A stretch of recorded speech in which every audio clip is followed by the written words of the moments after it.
ఎందువల్ల ఇంత మార్పు వచ్చింది చెప్పండి నాకు? ఒక భార్య వల్ల వచ్చేసింది. అదే మీరు తులసీదాస్ గారిని తీసుకోండి. తులసీదాస్ గారు భార్యా సంగమానికి అర్ధరాత్రి వేళ అరణ్యంలో బయలుదేరి పరిగెత్తుకుంటూ వెళ్ళి పావుని పట్టుకుని పైకెక్కాడు. మేడ మీద కావిడంది, నీ మీద నా మీద నీకున్న భ్రాంతిలో లక్షో వంతు ఈశ్వరుడి మీద ఉంటే తరించిపోదురా అంది. తులసీదాస్ గారు మహాభక్తుడైతే ఓ వివాహం అనేటటువంటిది, జీవిత భాగస్వామి అనేటటువంటిది చాలా జాగ్రత్తగా ఉండాలండి. ఆడపిల్లకి సంస్కారం ప్రయత్నపూర్వకంగా నేర్పాలి తల్లిదండ్రులు.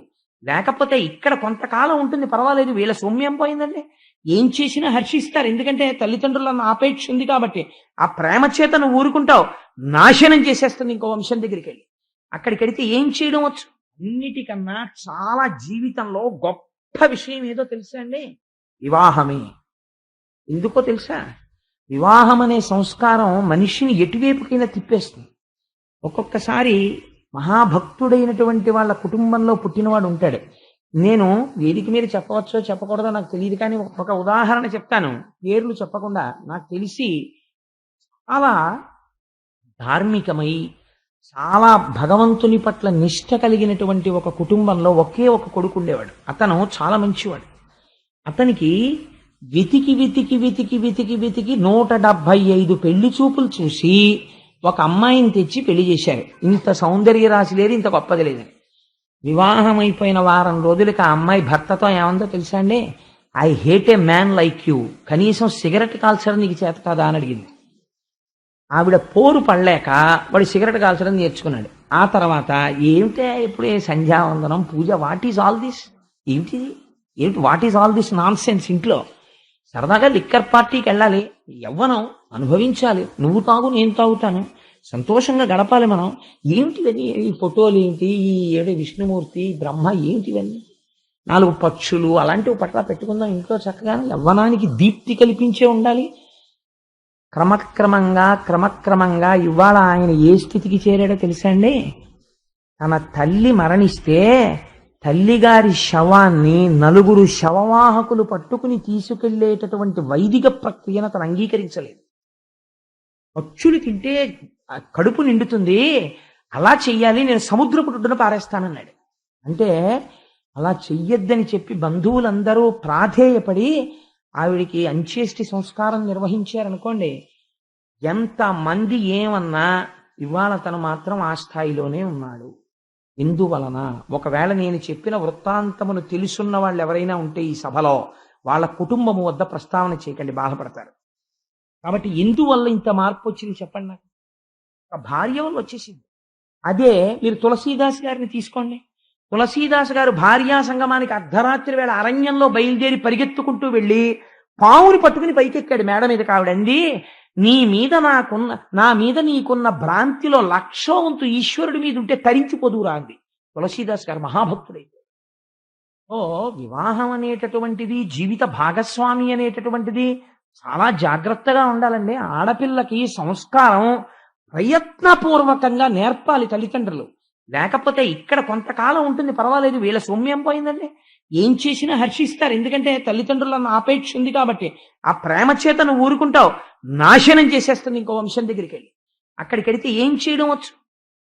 వంట పేడాబోయేది రాకపోతే ఒక మహాత్ముడు వస్తే ఏం మాట్లాడాలో తెలియదు, ఎలా పెట్టాలో తెలియదు.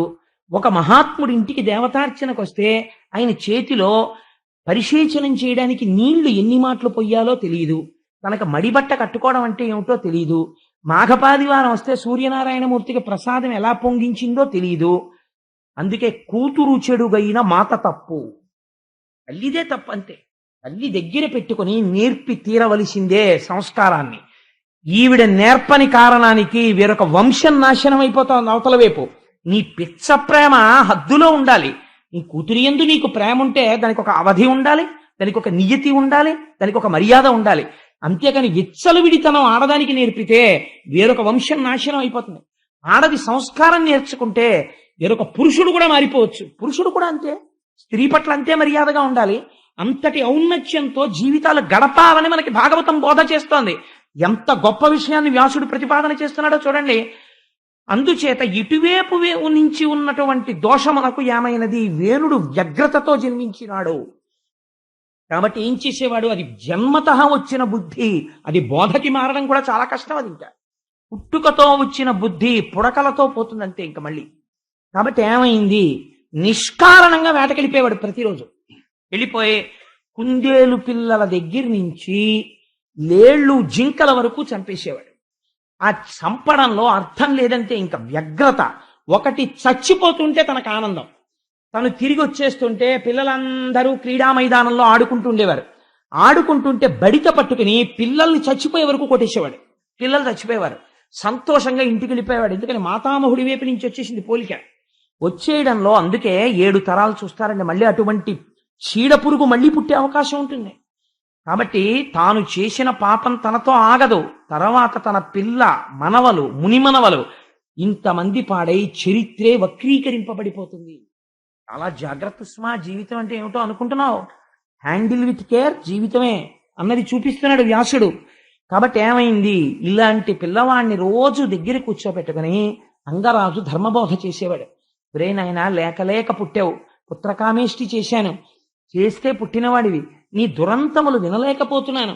ప్రతిరోజు రాజ్యంలో ఉన్న వాళ్ళు వచ్చి మా పిల్లల్ని చంపేశాడని చెప్పడమే, ఇదేమి ప్రారంధం రా, ఇలా చెయ్యకని చెప్పేవాడు. ఈయన చెప్పడం, కనుబొమలు ఎగరేసేవాడు. తండ్రి పట్ల మర్యాద ఉండేది కాదు, గౌరవం ఉండేది కాదు.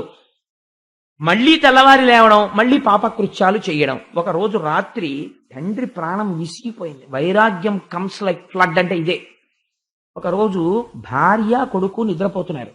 అంగరాజు గారు మాత్రం నిద్ర పట్టక ఒక కుర్చీలో కూర్చున్నాడు. ఆయన అనుకున్నాడు, నా జీవితానికి ఏమి సార్థకత, ఒకటి నా కొడుకు సత్ప్రవర్తన కలిగిన వాడై నా తర్వాత సింహాసనాన్ని అధిష్ఠించి రాజ్యపాలనము చేసి చక్కగా నాకు పేరు తెచ్చి నా శరీరము పడిపోయిన తర్వాత గయలో శ్రాద్ధం పెట్టాలి.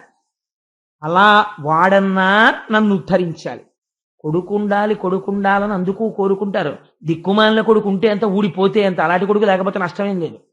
కాబట్టి ఈ కొడుకు వల్ల నాకు ఒక గొప్ప ప్రయోజనం కనపడుతోంది. ఏమిటా ప్రయోజనం, ఎప్పుడో నాకు వైరాగ్యం వస్తుందో రాదో, ఈ భోగాలతో ఇలా మగ్నత పొందుతానో, కానీ వీడు ఈశ్వరుల్లాగా ఇంత దుష్టుడు పుట్టి నాకు, అంటే ఈశ్వరుల్లా అంటే నేను దుష్టుడి సామ్యం చెప్పానని కాదు, వైరాగ్యం ఇవ్వడంలో, వీడు నా మాట వినడు, నాకు అప్రతిష్ఠ వచ్చేస్తోంది అన్న బెంగతో, ఇలాంటి కొడుకు ఉన్న చోట నాకింత రాజ్యం ఉంటే ఎంత, సింహాసనం ఉంటే ఎంత, రోజు వీడికి చెప్పుకునే కన్నా ఎక్కడికో పోయి ఈశ్వరారాధన చేసుకుని మట్టిలో కలిసిపోతే మంచిది.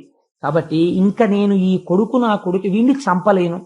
ఎందుచేత అంటే ఉన్నదొక్క నలుసు, వీణ్ణి రేపొద్దున్న రాజుని చేయలేను, యవరాజ్య పట్టాభిషేకం చేసి వానప్రస్థానికి వెళ్ళలేను, ప్రజలకి తీసుకొచ్చి ఒక బందిపోటు దొంగను అప్పచెప్పినట్టు అయిపోతుంది. అందుకని వీడికి యవరాజ్యం ఇవ్వలేను, ఇవ్వకుండా ఉందామంటే కుదరదు. ఇంత చిత్తక్షోభ పడే కన్నా మనము విరాగులమై అరణ్యమునకు వెళ్ళిపోదాం అని చెప్పి ఒక రాత్రి వేళ అన్ని భోగములు కలిగినటువంటి అంతఃపురాన్ని, తన భార్యని, తన బిడ్డని విడిచిపెట్టి గురువులకు కూడా చెప్పకుండా తానొక్కడే కాలినడకన నడిచి అరణ్యంలోకి వెళ్ళిపోయాడు. ఇప్పుడు చెప్పండి, దుర్మార్గుడైన కొడుకు జన్మిస్తే ఎంత సన్మార్గుడైన తండ్రి అయినా ఎంత బాధపడ్డాడో ఆలోచించండి. అది అంగరాజు యొక్క పొరపాట, ఎంత మాత్రమూ కాదు. కానీ ధార్మికుడు శిక్షింపబడినాడు. దేని వలన? క్షేత్రము యొక్క జనన కారణమైన బీజమునందున్న దోషము చేత తాను శిక్షింపబడ్డాడు. ఎలా ఉంటాయో చూడండి వివాహాలంటే. ఆయన అడవికి వెళ్ళిపోతే మర్నాడు పొద్దున్న అంతఃపురంలో రాజు కనపడలేదు. కనపడకపోతే అక్కడ ఉన్నటువంటి గురువులు చూశారు, ఋషులు చూశారు, మహర్షులు చూశారు. అరెరే, కనపట్టలేదు రాజు, రాజు లేకపోతే రాజ్యం క్షోభిస్తుంది, కాబట్టి మనం ఉత్తర క్షణం రాజుని తీసుకురావాలని చెప్పి అరణ్యాలలోకి వెళ్ళి వెతికారు. ఎక్కడ వెతికినా రాజు కనపడలేదు. తిరిగి వచ్చేశారు. వచ్చేసి ఇప్పుడు ఉన్నవాడెవరు? ఉత్తరాధికారి రాజకుమారుడు వేణుడే కనుక, ఏమో చూద్దాం, ఈశ్వరుడి అనుగ్రహం, మనమెందుకు ఆయన కొడుకు రాజు కాకుండా మనం అడ్డుపడాలి? ధర్మం తెలుసున్నవాడు ధర్మంతో ప్రవర్తించాలి. కాబట్టి పట్టాభిషేకం చేద్దాం. మార్పు రాకపోతే అప్పుడు మనం చూద్దాం ఈయన విషయం అని చెప్పి ఆయన తల్లిగారైనటువంటి సునీధతో మాట్లాడి